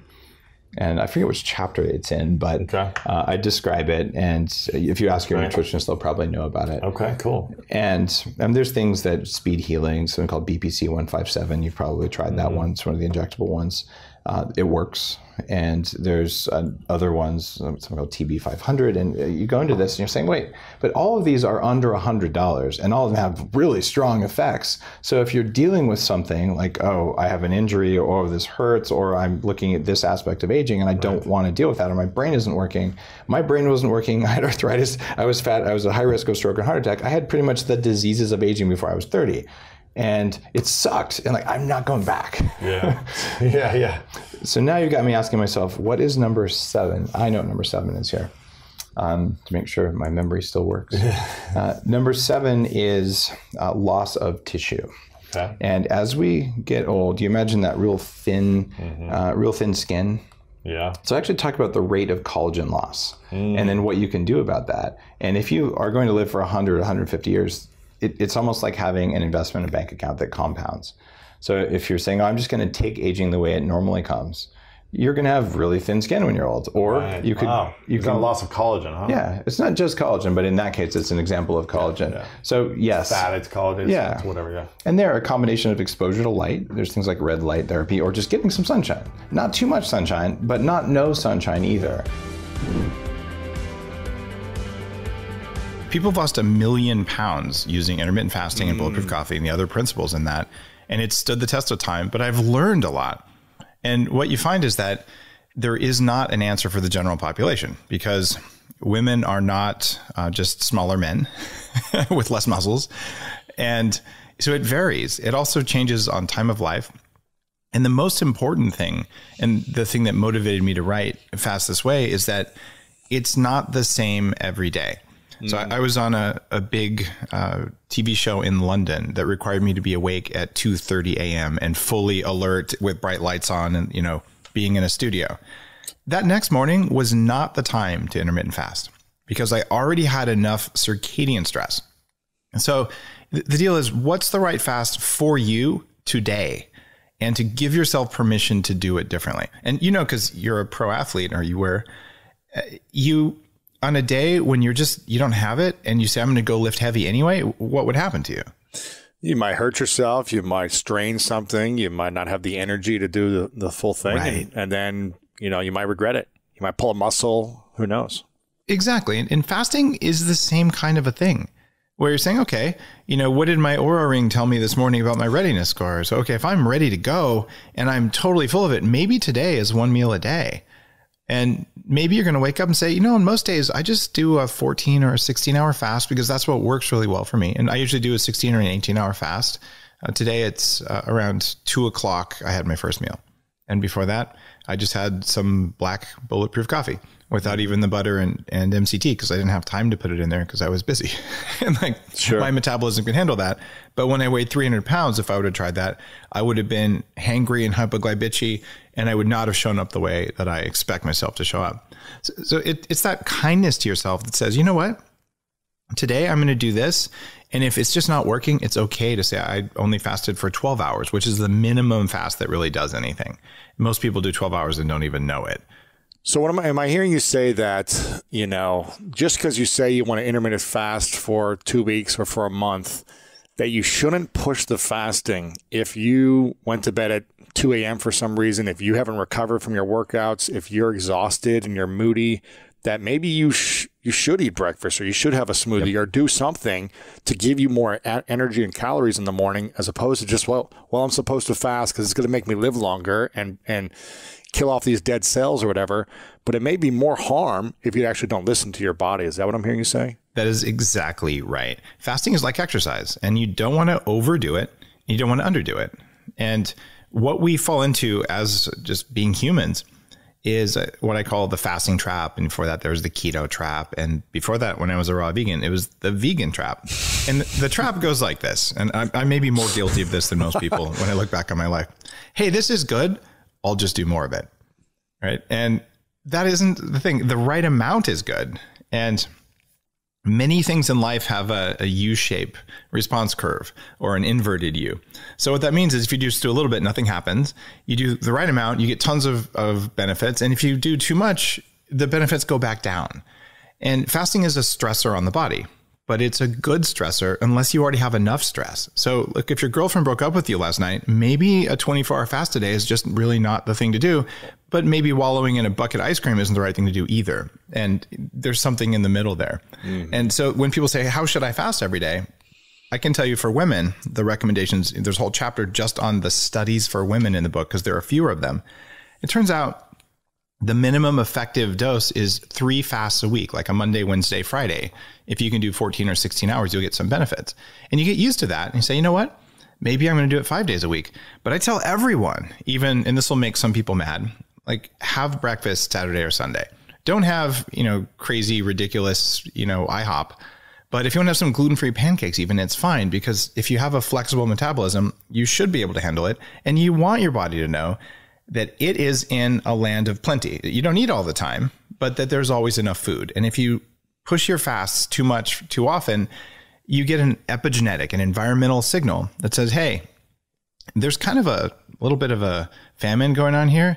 And then your body adjusts in a way that isn't good for you. So it's the idea, time without, time with, but you still have a sense of abundance in your tissues, which is very different than a low calorie diet, which just makes you feel like crap and want to punch people. That's not good.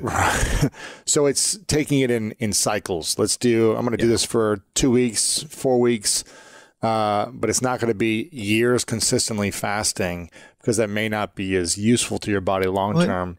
I think it will be years. Most people who practice intermittent fasting and learn how to do it the right way, they have more energy the morning they intermittent fast than when they have breakfast. Like Saturday morning, I sit down, we have a small organic farm, so we're going to have bacon from our own pigs. It's the best bacon on the planet. I like bacon, but I look at myself and go, man, it's only 9.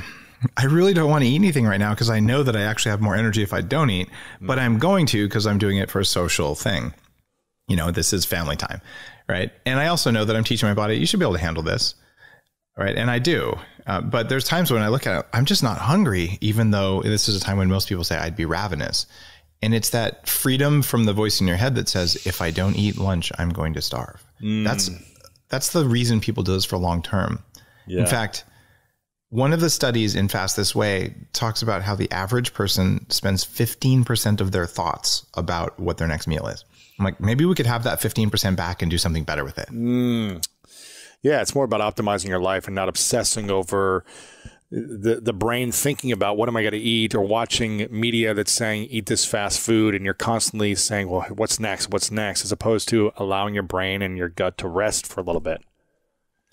The brain and gut rest thing is very interesting because in the history of fasting, it's always had spiritual context or health context. And what they do is they say, well, fast for a couple days. And then on the third day, you stop caring about food, you get a lot of energy, and then you can go into this new open spiritual state. And there's several things happening there that I never would have imagined to be true back when the idea of skipping breakfast was something that was scary. I'm like, I don't want to do that. The first thing that happens is that when there's food in your stomach, even if it's really good food, that food is going to take energy to digest. So energy that could have gone into thinking or feeling or repairing tissues or whatever, it goes into attacking the state. And it breaks it down and you absorb it, and then you get more energy later. But the process of doing that is an energy suck. So if you have especially a high sugar, high carb, even oatmeal kind of breakfast, well, all of a sudden, all the energy that should have gone into your morning goes into your gut. And that's not where you wanted it to be. And then your blood sugar goes up. Then when it goes back down, the muffin calls to you at 10 a.m. and you really want the muffin. And then you start expending willpower on the muffin. Meanwhile, your body is spending extra energy digesting. So you have less energy for willpower. You're probably going to eat the muffin. And it doesn't mean you're a bad person. It just means that that's biology. But the second thing that happens on these longer fasts is that you go into a state of ketosis after about a couple of days of not eating anything. And ketones provide more electrons to the neurons in your brain than even glucose or sugar or carbs do, even though that's what your brain usually eats. So all of a sudden now, you get these people fasting. All the energy that would have gone to digestion is going into repairing their tissues and going into their brain. And their brain got more energy because it's burning a better fuel. And then the body says, well, if there's no food, maybe I should open up my perception and my sensors, and I should become more tuned into the world around me so I could find something to eat. Now, if you say, I'm not going to eat yet, I'm going to use that openness to connect with others. I'm going to use it to connect with myself, to go for a walk in nature. You're actually in a different state. So you get all three of those from a longer fast.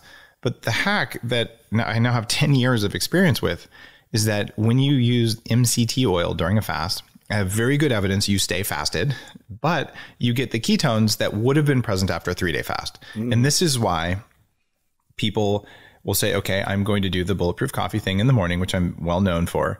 And there's a couple other things going on there biochemically, but one of the things is that you just got the 3rd day of fasting feeling the morning you fasted. And this is very sustainable. I mean, there are people who have done this for 10 years now and keep doing it because they're never hungry. And just not being hungry is such a relief. I know. When I was a 300-pounder, I didn't even know you could have hunger. You're always hungry, though, when you're 300 pounds, probably, right? In the beginning? I was never hungry. I was always craving. I didn't know there was a difference. Right? What's the difference between craving and hunger? There you go. Most people listening probably feel cravings most of the time. And craving is when, if I don't eat soon, a disaster is going to happen. Like, I really need to eat. And it's an intense thing. But it turns out hunger is, I should probably eat sometime in the next couple hours for to perform better. But if I didn't, I'd be all right. I could go till tomorrow if I need to. So hunger is a gentle feeling. And the intensity of cravings is terrible.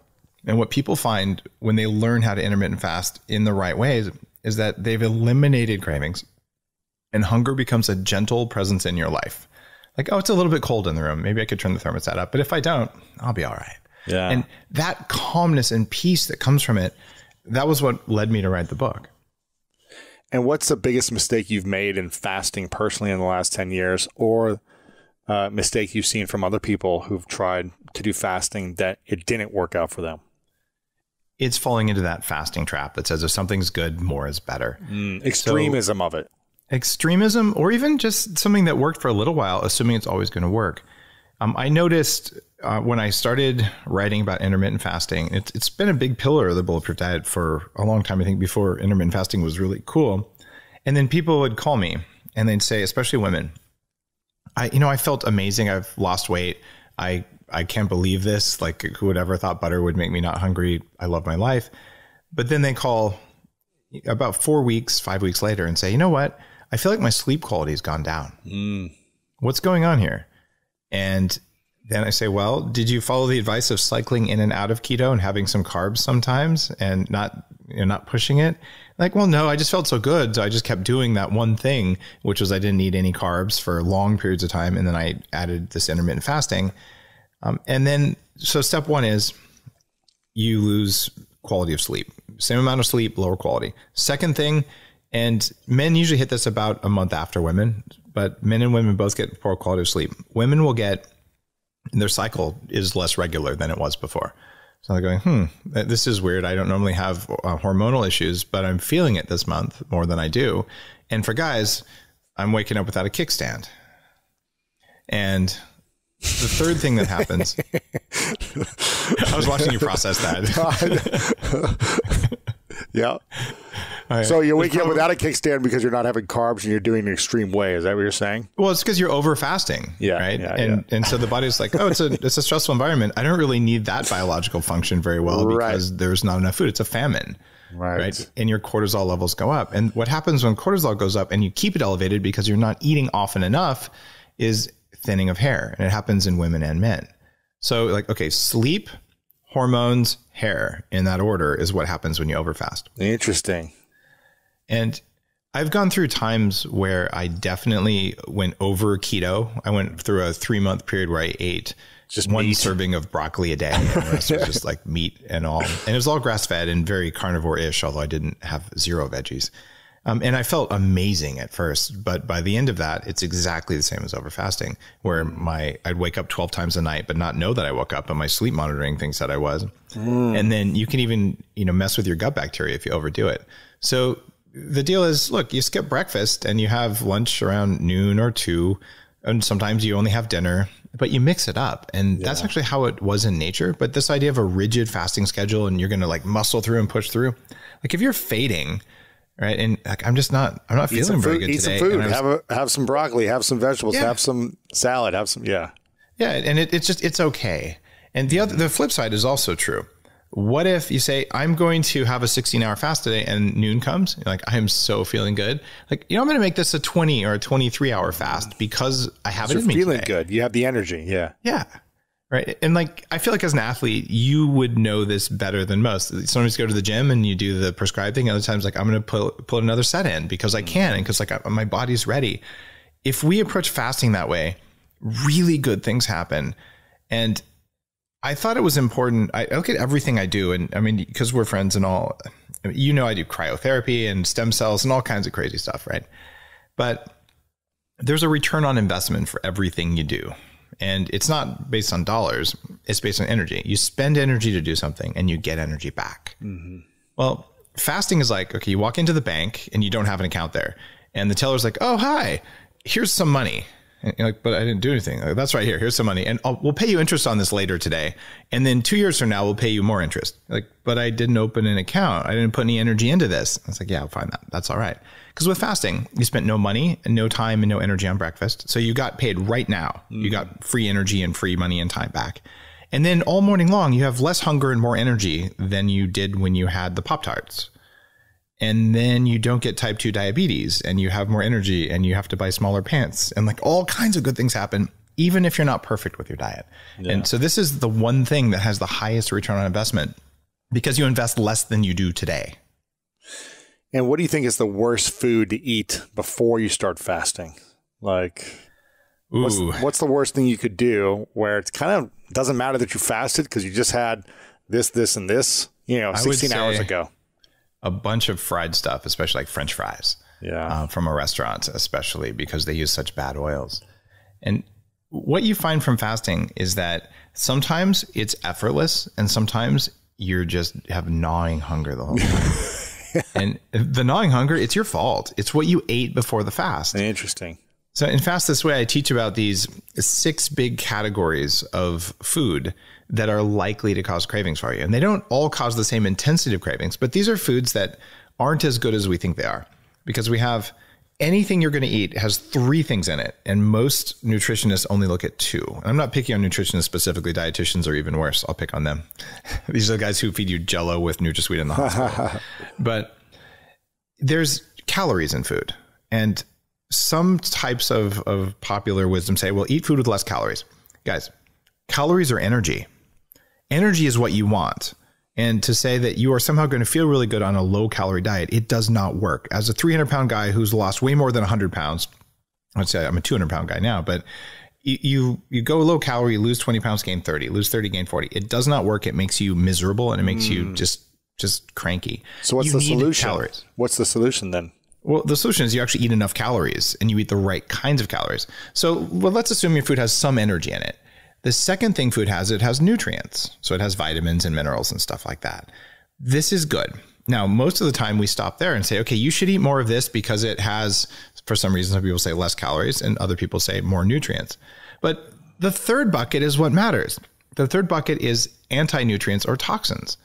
And it's not like any food is perfect, but some have more or less calories, some have more or less nutrients, and some have more or less anti-nutrients. And if you pretend like they don't exist, which is how most nutritional stuff is written, so eat this because it's packed with this, ignoring the fact that you could literally have a bowl of cyanide, and if you put some vitamins in it, they'd say, well, it's low calorie, it's high in vitamins, you should eat that. And so I teach people in Fast This Way, look, here's the things to look for. If you eat that, you're probably going to have a miserable fast with low energy cravings and be cold. But if you don't eat that, you're going to have a much easier fast. And then you start to realize, wait a minute, maybe I'm going to choose foods that don't make me hungry as soon as I finish eating them. And if you master that, even when you're not intermittent fasting, you're going to have lunch. And instead of wanting a snack at 2, you're like, I'm actually full until dinner. I just don't want to eat. So I don't think about eating. I don't reach for the cookies. Yeah. So instead of willpower, it's just biology. It's so much easier that way. What would you say would be the top 3 foods, if you could only have 3, that you would eat before a fast, whether 16-hour or 24-hour? It would be definitely grass-fed steak. There is nothing more satiating than animal fats or butter. This stuff, it's full of nutrients as long as it's grass-fed. If it's industrial, it'll actually give you cravings. It's not good to eat industrially raised animals. So the idea that meat is good or bad, you got to know what meat, how's the animal treated, and all that. It matters. I wish that it didn't matter. I wish you could just eat gravel, but it doesn't work. So this is something that is the most satiating. Something with a lot of soluble fiber in it. You can do broccoli if you want to. You can do some vegetables, preferably cooked. Not all vegetables are going to have the same effect on you. So I talk about things like how the Nightshade family of vegetables, which have been a core part of the bulletproof diet, like, guys, watch out for that. If you eat bell peppers, you're probably going to feel different than if you eat cabbage. In fact, you'll feel very different. And when I say that, most people go, oh, wait, I guess that might be true, but we've just never thought about it. Different and a not feeling as good with the nightshades? Yeah. Bell peppers are in the deadly nightshade family. They're clearly not deadly, but they cause inflammation in many people. But in others, they handle it pretty well. Right. So I'm like, watch out for that. But for me, I would say, give me some vegetables, give me some steak. And then the other thing that's going to be really good is anything with fat, dark chocolate, guacamole, things like that. A salad with a really heavy dressing with real olive oil, not the fake stuff, and with some extra MCT oil in it and some extra avocados on top. So give me the good undamaged fats, not a lot of seed oils. Give me some protein and give me some vegetables. You do that and you can cruise all day long. But if you say, oh, instead, I'm going to insert some kind of fancy raw kale salad, kale gives a lot of people cravings. In fact, it's not very good for you at all. In fact, have you ever eaten a huge kale salad and then been, I'm so full, I'm so satisfied, I'm just bursting with energy, I'm not going to be hungry for 4 hours? No. Even if you're covered in bacon, it still doesn't work. Kale has stuff in it that pisses your body off. It really does. And it's just how it is. It doesn't taste that good either. But even if you like the taste of it, it's not particularly a strong health food. There you go. And how does, from all the research that you've done, obviously you've tested this for 10 years personally, but from the research and the science, how does fasting the right way play a role in anti-aging in your life and other people's lives? The number one thing fasting or intermittent fasting regularly will do, and remember, it doesn't have to be a super long one. 14 hours can start, 16 hours is good. We're not talking heavy duty, living in a cave kind of stuff. And that will stop you from having insulin resistance. When you have insulin resistance, it means that insulin levels go up and your body can't hear them, so they go up higher. When your insulin is higher, your all-cause mortality goes up. In other words, your chances of dying from every disease you can think of happens. What insulin resistance means is that when there's energy in your body, your cells are weak enough that they can't make good use of the energy. And fasting fixes that problem. When sugar goes up in the body, it forms something called advanced glycation end products. It basically cooks your tissues the way onions brown in a pan. And we know this from 30 years of anti-aging research about the effect of excess insulin and sugar in the body. Fasting will fix that. But on top of it, there's something called autophagy, which is a core part of the recommendations I make, which is do whatever it takes to cause your body to turn its protein digestion mechanisms back on you. Because if it's not busy eating steak and eggs or tofu, if that's what you're into, it'll turn around and go, oh, there's some extra debris, some junk inside the cells, outside the cells. I can clean that up. And if you go a little bit longer, it says, you know what? I've got enough extra enzyme activity here. I think I will take out the weak mitochondria, these little power plant generators. I'll take out the weak ones and replace them with young, strong ones. And you start upgrading yourself internally because the stuff that would have gone into digesting the food you eat every 2 hours, because that's what someone told you to do in the 70s. Instead of doing that, you're eating the stuff in your body that makes you old. And when you control insulin and you control autophagy, something very interesting anti-aging wise happens. And it's that you actually have younger and more abundant stem cells in your body. So intermittent fasting is proven to increase stem cells, increases testosterone, human growth hormone, and a huge swath of anti-aging substances in the body. And it's free. Yeah. It costs less than eating breakfast. Before we continue this video, make sure to subscribe below and turn on the notification bell right now so you don't miss out on these great videos every single day. This is going to shock people, but nicotine is a mitochondrial stimulant in low doses. I've never smoked. Smoking's bad for you. But if someone came to me and said, Dave, here's a plate of deep fried food and here's a cigarette, I would rather smoke the cigarette. Wow. Because at least I'll get the nicotine performance boost and the damage from the free radicals from the smoke and all the other crap in the cigarette. They're only going to really hit me for 4 hours. The fried food's at least 24 hours of damage to the brain, to the membranes in the mitochondria and in your cells that make all this energy. Bad fat is really bad for you. And one of the reasons that I look the way I look is I don't eat bad fat. It's not, oh, I'll just have a little bit. I just had to have the deep fried Brussels sprouts. I'm like, what do you fry those in? I don't eat that crap. It's not food. And when you get that freedom from cravings that comes from eating a higher fat diet, from using brain octane and bulletproof coffee and all that stuff, you suddenly have that ability to be like, I'll just pass on the fries because I know the steak is coming. And when you do that sort of thing, okay, you look better, you feel better, but your brain stays sharper. And like I'm amazed at the changes I've been able to experience from just that one decision. Wow. Not that I've ever smoked instead of right, exactly. So what are the things you like are non-negotiables that you cut out? Maybe like 5 or 7 things you think everyone should cut out of their things that contain MSG have to go. Yeah. And there's still a group of science trolls who say there's no evidence that MSG is bad for you. I'm like, except for like a gazillion pieces of evidence that you chose to ignore. So MSG causes hypoglycemia. Restaurants buy spices that are 74% MSG by volume, and they are not required to be labeled as MSG. Spice extractives, paprika extract, garlic extract, a lot of the extracts and flavorings, natural flavoring sometimes. The food companies sell these in magazines and catalogs saying does not have to be labeled as MSG. They know it's MSG, but according to FDA law, actually it's probably USDA law, but 75% or above is MSG. When you eat this, or let's say you're running a restaurant, you want to make more money, put something into the food that has MSG in it that isn't labeled. Your chef can without even knowing it's in there, will be, oh no, there's no MSG. I checked the label. When people eat this, it's going, they're going to like the food because it tastes good, but they're also going to increase their order by about 30% because they're going to order more drinks because they get thirsty, and they're going to order dessert because they got hypoglycemia. Guess what hypoglycemia is? It's a lack of energy going into the inputs in the batteries in your cells. So you feel like you need more. Well, they start creating a panic response. It's like, give me sugar, baby. And that's where sugar cravings are coming from. So yeah, you got to not eat MSG. It's just not there. Healthier fats, because you have less cravings when you have more fat. And it's not just healthier fats, it's undamaged fats. You can take like this grass-fed steak and like, oh, it's so amazing. It's got that nice ribbon, like a ribeye, like nice yellow fat that's like juicy and good. Well, throw it under a broiler at 450. You don't want to eat it.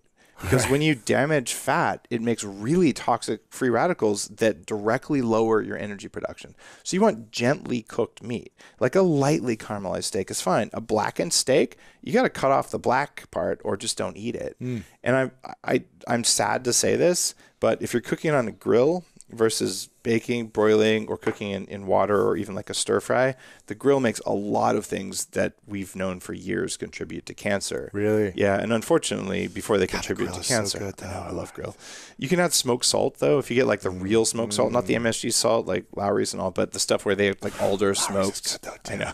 It is. Lowry's is so good. It's amazing. Because it's bad for you, probably, right? It's the MSG, though. Yeah, of course. So good. So I'm like, use the stuff where it's just the pure smoke. Yeah. That isn't going to cause damage to your mitochondria. And people are like, Dave, you're such a picky bastard, right? Like, seriously? Yeah. Like, look, try it. Try this for 2 weeks. And just the times when you're like, oh, I would have had like a food coma. Food comas are not normal. Shouldn't have them. Yeah, the coma comes because the energy in your brain where you should have been on turned off because the energy was going to pumping crap out that shouldn't have been there in the first place. People probably didn't have food comas 100 years ago. Yeah, if they did, it was like vodka induced. Yeah, right. But it wasn't like putting all these toxins in our body and this inflammation constantly, right? Yeah. And talking about inflammation, I think you say inflammation is the muffin top of the brain. Is that right? Yes, in the I love book. that quote. And what does that mean? What is that? Well, anyone who's ever had muffin top maybe notices that some days it's there and some days it's not. Right? Muffin top is not fat. Muffin top is inflammation. If it's always there, you have a little bit of flab. Right. But for most of us, like, I went out drinking last night, I stayed up late, or I flew somewhere, and then the next morning I had muffin top. You don't put on fat like that. It's just the fact that your mitochondria became less efficient at managing water, and you ended up getting some bloating. You can also get bloating if you eat a bunch of carbs because you store water weight when you eat carbs and things like that. Yeah. But when you get that muffin top, it's highly variable. So when you see the muffin top here that wasn't there yesterday, your brain has the same kind of inflammation. And here's the Really? Yeah. So if you see it on the body, it's in the brain. Yeah. And here's the weird thing about inflammation. Inside each cell in the brain, there's these 15,000 mitochondria, and they have something called the electron transport chain. So they make electrons from food, and then they have to move them, right? So if a cell is, let's just kind of blow it up, like it's the size of my hand, right? And the electron has to go from here to here. Well, make inflammation happen. Now the electron has to go twice as far. Wow. So a small increase in inflammation really changes the efficiency of the system. And that's why inflamed neurons and brain inflammation is terrible for cognitive performance. And if you're seeing inflammation in the body, you'll see it in the brain. Drops the mic. No, I'm kidding. What else is inflammation foods that we shouldn't have? Gluten. Yeah. And look, there are people who will argue, oh, I like gluten. Okay, that's great. I like heroin too, right? Okay, I don't actually like heroin. Right, but or alcohol or whatever. I've never tried heroin, to be honest. But that whole thing, like, it doesn't matter. I like sugar too, but that's not good for you. Yeah, right? And so that's not a valid argument. Yeah. And then there's a bunch of people who say, like, there's a bunch of studies that show that only celiacs. No, there's study after study after study that show that gluten causes problems, more for some than for others, but it's never a food that makes you... It's not an enhancer. No, it doesn't at best it's neutral, and it's probably bad. Yeah. And it's not going to make you superhuman. It's not going to make you everything. It's not going to make you great, right? I mean, like, you're the school of greatness, right? If you really want to be great, gluten just shouldn't be on your diet. And if you're like, oh, I just have it twice a week, no. It causes continuous changes in your immune system, depending on what genetics you have and all those things. So just because you're like, well, I can eat it and I feel okay, Doesn't mean it's not damaging something in your body or your mind. You can also start smoking and feel okay. It doesn't mean it was a good choice, right? Exactly. So I know that that's a controversial thing, but we should take gluten out of the human diet unless in times of famine. It would be better for our soil, better for agriculture, better for animals, better for us, better for everyone. We know better now. We just do it because that's what we've done for the last few thousand years because we had to feed a lot of people when we didn't have good technology. Yeah, or we didn't have the money or whatever. Yeah, exactly. All right, so we talked about bad fats. We talked about burned fats. We talked about burned meat. We talked about gluten. All right, here's the other thing. Sugar, probably, right? Well, sugar, absolutely. Except mitochondria love sugar. So, yes. What types of sugar? Well, they love straight up glucose. So fructose is bad for you, like high fructose corn syrup especially. And by the way, anything that's not organic and is made out of corn is full of glyphosate, which is essentially Roundup. That stuff is a mitochondrial inhibitor. Guess what? These bastards who make glyphosate, who literally we should stop them tomorrow because it's destroying our soil. Wow. They say it doesn't affect humans because it only affects bacteria. There's a quadrillion ancient bacteria in your body that are in there, and they are affected by glyphosate. It's just a fact. Not to mention your gut bacteria, which talk to your mitochondria via these light pathways. They're also affected by glyphosate. So you need to eat more organic, and you shouldn't eat concentrated corn products anyway. Yeah. But there are times, especially if you're like, wow, I'm getting a really strong sugar craving, guess what? You might want to give into it. Right. But what should you do? Have a banana or an apple or something? No, a banana or an apple are mostly fructose. You're not going to get it. You might want to have a small amount of real sugar. Really?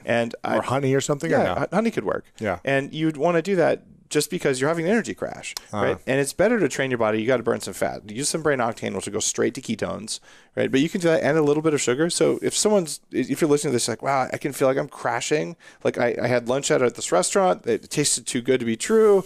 Maybe I'm getting a sugar crash. If you prop up your glucose without having a huge wave of sugar, I'm going to eat 5 scoops of Ben & Jerry's, a tiny bit, along with some fat and protein, it might turn off a migraine. Like it might affect you in a big way. So if you're crashing, there's nothing wrong with saying, all right, I need a little bit of sugar right now. Like it's some honey and some pistachios or some cashews or something. And some halva, right? That'd be fine, right? Yeah. And so people are really surprised. I was like, Dave, I thought you were like a zero carb. I'm like, no, the Bulletproof diet has always been a cyclical ketosis diet that uses external ketones in the form of brain octane to make sure you always have some ketones. Ketones are these fat burning molecules that give you more energy than sugar. We're wired to only have ketones or only have sugar. And here's the cool thing about your brain. Your neurons, they prefer fat as fuel. They'll burn ketones over glucose even if they're both in your brain at the same time. Yeah. But the way we evolve, we're not supposed to have fat and sugar. If you want fat, it's easy. Fast for 4 days or go on like the Atkins diet, like a ketogenic diet. Yeah. And then you have no glucose and only fat. Or eat some carbs and some protein and then you're back in glucose mode, which is our default energy production mode.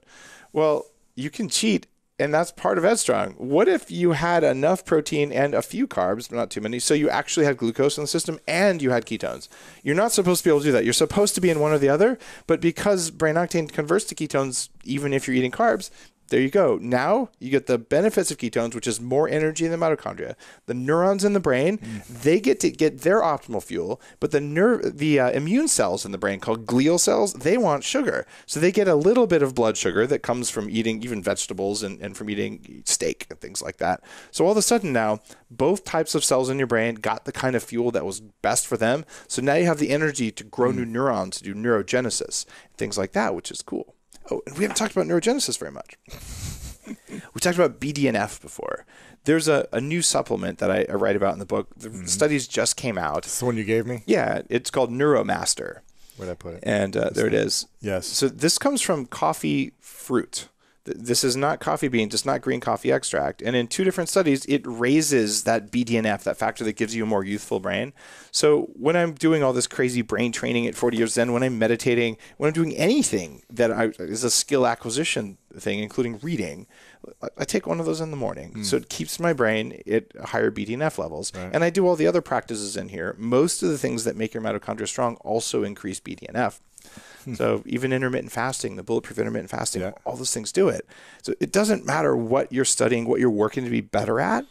Having more neuroplasticity can only benefit you. And that's why we came out with that stuff. I'm pretty excited about it. It's one of my important new supplements. Yeah, you got so much at bulletproof.com. You got tons of great products and foods. You've got the bars that I love that we're talking about. The lemon bars are amazing. What's it happening again, the ingredients? It's brain octane oil and collagen protein instead of there's a lot of bars. Whey protein is bad. Well, whey is not that good, but a lot of the very common ketogenic bars have milk protein isolate from non-organic milk. It's it's one step above soy protein. It's toxic, right? It's got some inflammation, it is very likely to increase inflammation, and certainly it's not pure. And collagen you can't get in most food. You have to boil bones to get bone broth or gelatin or something. So to have a bar where all the protein in it comes from collagen with cashew as a binder, and then to get the brain octane to suppress hunger and turn on ketones.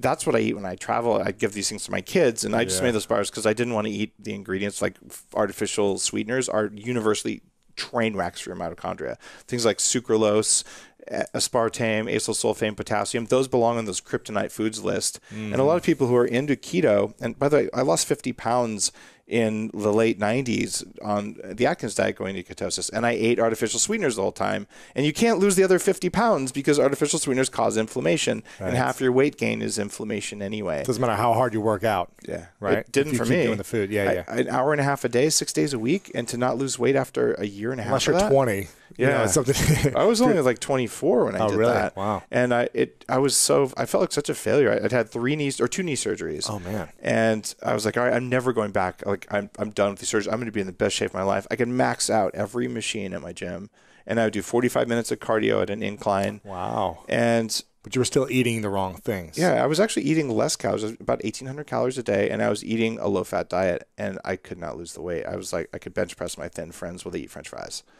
And it was one day I looked at them like, wait a minute, I actually do eat less than any of my friends, and it's not me. It's not that I didn't try hard enough. It's not that a moral failing.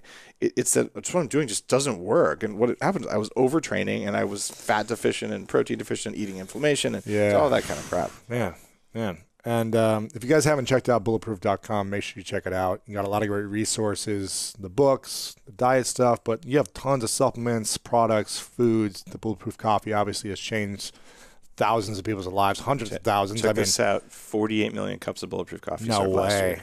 Yep. Served in what way? How are you quantifying that? Like at home or at a store? In total. Anyway, wow. Bulletproof Coffee is the mold-free, lab-tested beans with brain octane oil and grass-fed butter. Yes.